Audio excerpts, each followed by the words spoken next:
Le bout de ma vie. Il n'y a plus rien dans les jambes, plus rien. Je sais même pas si je vais y arriver. Je tombe sur ça. La photo d'une amie qui vient de finir un marathon. Je me demande si moi, j'arriverai à le finir. Sans entraînement, c'est carrément impossible. Mais bon, par curiosité, je tape faire un marathon sans entraînement. Et là, je tombe là-dessus. Autant vous dire qu'il n'y aurait aucune chance que j'y arrive sans me blesser. Mais par contre, je veux absolument savoir où est ma limite. 7 km, 12, 23, 35 peut-être. Le seul moyen de le savoir, c'est de faire le test. J'ai jamais couru plus de 10 km de ma vie et je viens de me remettre au sport il y a seulement 2 semaines. La patience, c'est clairement pas ma plus grande qualité. J'ai envie d'avoir la réponse là, mais genre maintenant, cet après-midi quoi. Voici les règles du challenge. Tous les kilomètres, je me poserai 2 questions pour savoir si j'arrête ou si je continue. Si je suis à plus de 8 pendant plus d'un kilomètre, je stoppe.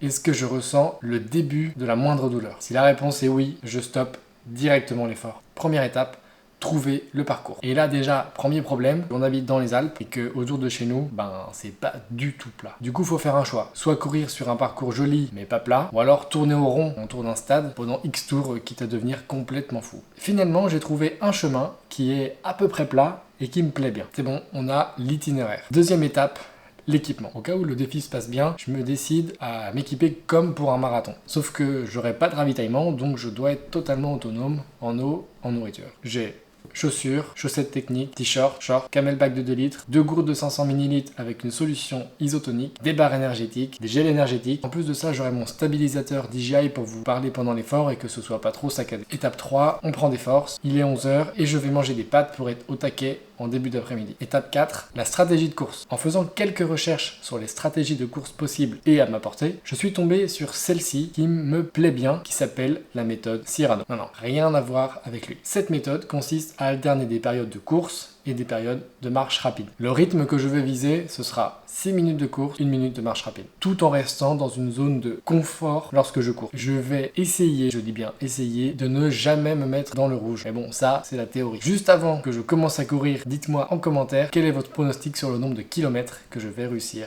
à parcourir. Étape 5, la course, c'est parti. Challenge commencé. Premier kilomètre effectué. Kilomètre 2. Kilomètre 3, je me rends compte que le chemin que j'ai choisi, c'est pas plat. Sur la durée, je pense que je vais le payer. Kilomètre 4, une des difficultés que j'avais sous-estimé, c'était le fait qu'il fallait que je filme. Je viens de passer la barre des 5 km, tout va bien. Ça devient de plus en plus compliqué de parier en cours encore. 6e kilomètre, je me sens beaucoup mieux qu'au kilomètre précédent. Je pense que je cours à peu près à 8 km/h. Et comme je marche une fois toutes les 6 minutes, pendant 1 minute, ça fait baisser la moyenne à peu près à 7 km/h. 7e kilomètre d'achevé. En même temps, on vient de passer l'heure de course. C'est l'heure de prendre un premier gel énergétique. 8e kilomètre de terminé. Il y a un petit vent qui vient de se lever, ça fait vachement bien parce qu'il fait quand même 25 degrés là. 9e kilomètre de terminé. Donc j'en peux plus mentalement de faire des allers-retours au même endroit. Ça me tape sur le système déjà. Wouhou! Kilomètre 10 terminé. Et tout va bien, j'ai même accéléré dans le dernier kilomètre sans faire exprès. Et là on va rentrer dans l'inconnu la plus totale.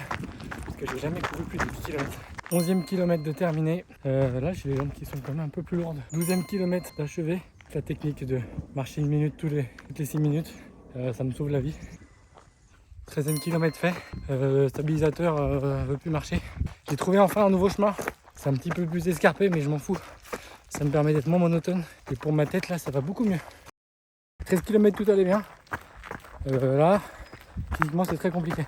Donc comme je me suis promis, de toute façon si ça enchaîne comme ça pendant 2 km de suite, on arrêtera l'effort. Je viens de passer la barre des 2 heures d'effort et des 14 km. Donc il y a 500 mètres. Enfin ça a été dur, je me suis pris un mur, j'ai pas compris. Ça a été violent.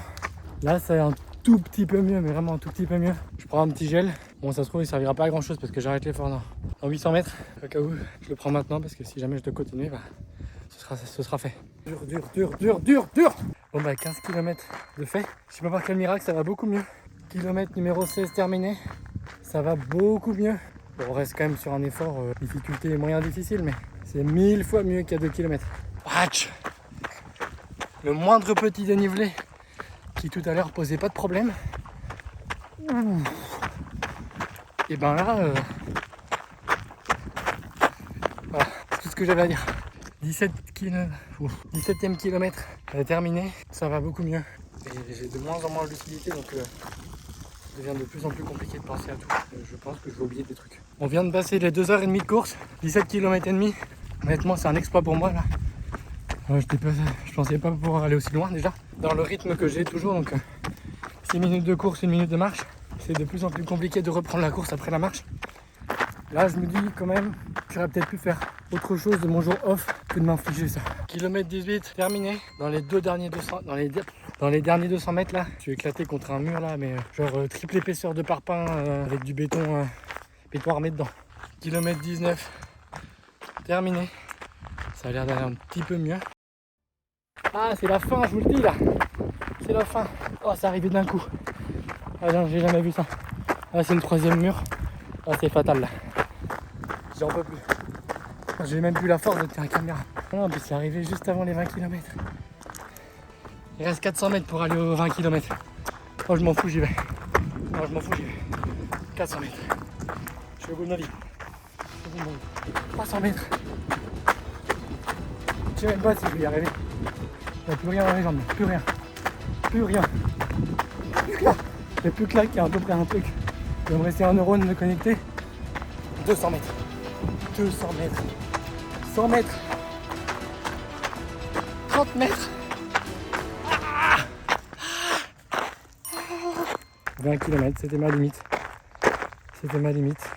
Cette expérience a été hyper éprouvante, mais super folle. 2 jours après, là, quand j'enregistre cette vidéo, j'ai aucune courbature, toujours pas de douleur apparente, et je me sens hyper bien. Être à l'écoute de son corps et de ses limites, c'est vraiment une sensation incroyable pendant un effort. Je vous invite à le faire si jamais vous avez l'occasion. Maintenant, un peu le bilan, c'est que je sais ce dont je suis capable, et je sais aussi là où sont mes limites, à l'heure actuelle, en tout cas avec le niveau d'entraînement que j'avais. Je vais m'entraîner très régulièrement jusqu'à l'été prochain, et je referai le même challenge pour voir comment mes limites ont évolué grâce à l'entraînement. Si t'es arrivé jusqu'à la fin de cette vidéo, merci beaucoup. Et puis n'hésite pas à t'abonner si tu veux suivre l'ensemble des défis que j'ai prévu faire dans les prochains mois. Allez, ciao!